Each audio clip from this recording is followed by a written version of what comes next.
ओम नमः शिवाय, ओम नमः शिवाय, ओम नमः शिवाय, ओम नमः शिवाय, ओम नमः शिवाय।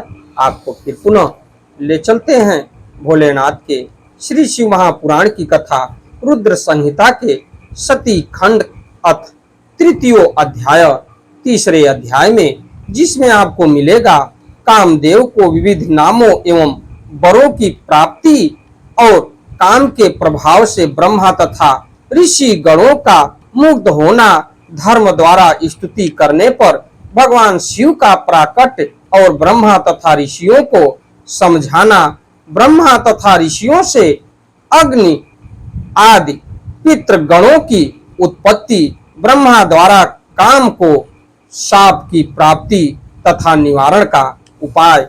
इस कथा को मैं ले चलता हूं आपको अपने वीडियो, अपने चैनल के माध्यम से। तो जहां तक हो सके भोलेनाथ के श्री शिव महापुराण की कथा को सुनिए और प्रचार प्रसार करिए, क्योंकि भोलेनाथ की कृपा जिसके ऊपर होती है उसके ऊपर किसी भी प्रकार का कोई संकट नहीं आता। तो हमारे वीडियो को लाइक करिए, शेयर करिए, चैनल को सब्सक्राइब करिए, बेल आइकन दबाना न भूलिए, जिससे हमारी कोई भी महत्वपूर्ण धार्मिक वीडियो आप तक शीघ्र पहुंचे। आपका दिन मंगलमय हो। आइए चलते हैं भोलेनाथ के श्री शिव महापुराण की कथा रुद्र संहिता के सती खंड में। त्वमेव माता च पिता त्वमेव, त्वमेव बंधुश्च सखा त्वमेव, त्वमेव विद्या द्रविणम त्वमेव, त्वमेव सर्वम मम देव देव। इससे पहले विघ्नों को हरने वाले भगवान गणेश और विद्या की प्रदायिनी मां सरस्वती के श्री चरणों में शीश नवाते हुए विनम्र निवेदन करूंगा कि हमारे देश संसार में जहां भी भोलेनाथ के श्री शिव महापुराण की कथा हो रही हो, उसे संपन्न करने में अपना पूर्ण योगदान दें। उसके साथ साथ हमारे ऊपर भी अपनी कृपा बनाए रखें कि मैं अपने मुखार बिंदु से भोलेनाथ के श्री शिव महापुराण की कथा को जो भी शिव भक्त प्रेमी हैं उनके तक पहुंचाने का पूर्ण प्रयास करूं। ओम श्री सांब शिवाय नमः, ओम श्री गणेशाय नमः। पिछली वीडियो में मैंने आपको बताया था कि कामदेव की उत्पत्ति और कामदेव को वरों की प्राप्ति और कामदेव का घमंड चूर करना, ये भोलेनाथ की कृपा से। तो ब्रह्मोवाच, ब्रह्मा जी बोले, कौसुमानी तथा स्त्राणी पंचादया मनोभव प्रच्छन्न रूपी तत्रैव चिंतयामास निश्चयम् हर्षणम रोचनाख्यम च मोहनम शोषणम तथा मारणम चेति प्रोक्तानि मुनिर्मोह काराण्यापि ब्रह्मणा मम यत्कर्म समुदृष्टम सनातनम तादि हैव करिष्यामि मुनीनाम सन्निधौ विधे तिष्ठन्ति मुनु यस्यात्र स्वयं चापि प्रजापति एतेषां साक्षीभूतं मे भविष्यत्यद् निश्चयम् संध्यापि ब्रह्मणा प्रोक्ता चेदानीम प्रेषयेद्च इह कर्म परीक्षैव प्रयोगान्मोह याम्यहम्। तो उसके बाद ब्रह्मा जी बोले कि इस प्रकार कामदेव अपने 5 पुष्प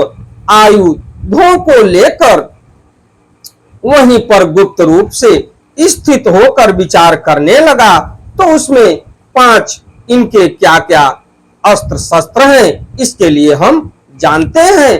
तो हर्षण, रोचन, मोहन, शोषण तथा मारण नामक ये मेरे 5 अस्त्र मुनियों को भी मोहित करने वाला कहे गए हैं। ब्रह्मा जी ने मुझे जिस सनातन कर्म को करने के लिए आदेश दिया है, उसे मैं यहाँ मुनियों और ब्रह्मा जी के सन्निकट ही करूंगा।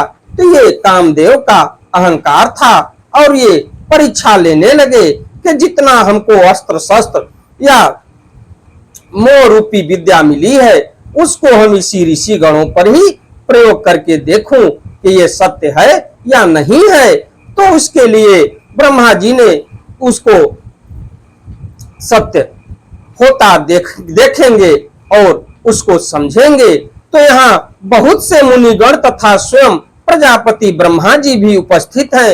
ये लोग साक्षी रूप से विद्यमान हैं, इसलिए मेरे कर्म की सत्यता का आरंभ भी हो जाएगा। यह ब्रह्मा जी के द्वारा संध्या नाम से कही गई यह कन्या भी मेरे वचन का समर्थन करेगी। मैं इसी स्थान पर अपने कर्म की परीक्षा करके ही प्रयोग द्वारा सबको मोहित करूंगा। तो ब्रह्मोवाच, ब्रह्मा जी पुनः फिर बोले, इति सचिन्त्य मनसा निश्चित्य च मनोभव पुष्पजम पुष्पजातश्च योजमास मार्गणयः आलीढस्थान मासाध्य धनुराकृष्य यत्नतः चकार वलयाकारं कामो धन्वीर तदा संहिते तेन कोदंडे मारुताश्च सुगंधयः ववुस्त्रस्त मुनिश्रेष्ठ सम्यगाहादकारिणः ततस्थानि धात्रिदीन सर्वानेव च मानसान् पृथक् पुष्यरस्तीर्ण क्षण मोहयामास मोहनम् ततस्ते मुनयः सर्वे मोहिताश्चाप्यहं मुने संहितो मनसा किंचिदिकारं प्रापुरादितः संध्यां सर्वे निरीक्षन्तः सविकारं मुहुर्मुहुः आसनं प्रविद्य मनदानं स्त्री यस्मान्द नैधिनीं ततः सर्वांश मदनो मोहयित्वा पुनः पुनः यथेन्द्रिया विकारं ते पापुरुस्तान कारो तथा।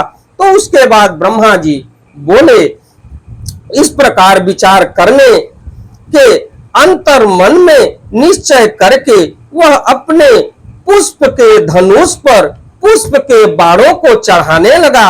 श्रेष्ठ धनुर्धारी कामदेव ने धनुष खींचने की मुद्रा में स्थित होकर यत्न पूर्वक धनुष चढ़ाकर उसे मंडलाकार किया।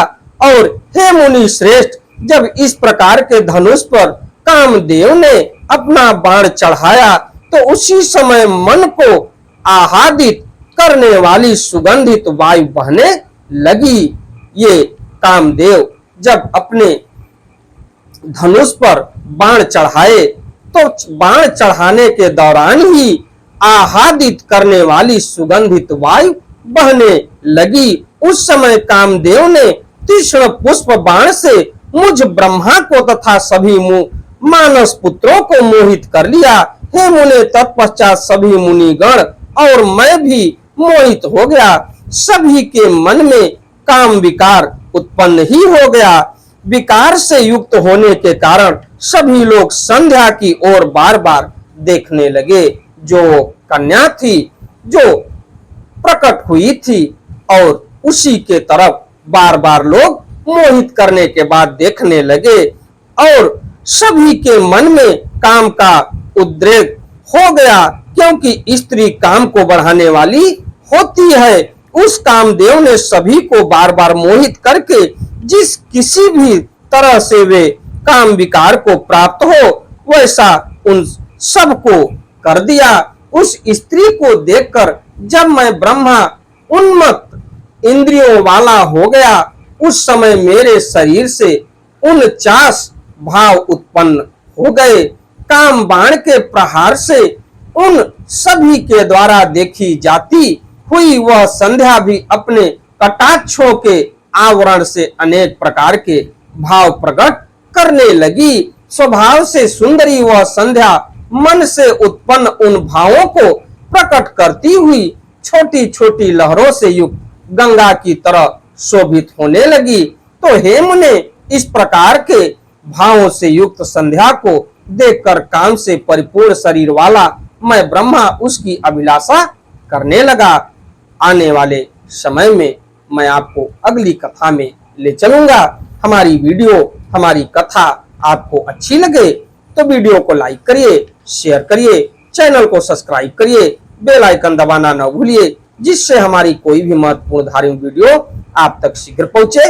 आने वाली कथा अपनी वीडियो के माध्यम से शिव पुराण की कथा को कामदेव का घमंड कैसे चूर होता है, भोलेनाथ कामदेव के अहंकार को कैसे नष्ट करते हैं, इस कथा को मैं अगली वीडियो में आप तक पहुंचाने का पूर्ण प्रयास करूंगा। चलते चलते एक बार प्रेम से बोलिए, श्री शिवाय नमस्तुभ्यम, श्री शिवाय नमस्तुभ्यम, श्री शिवाय नमस्तुभ्यम, श्री शिवाय नमस्तुभ्यम, श्री शिवाय नमस्तुभ्यम।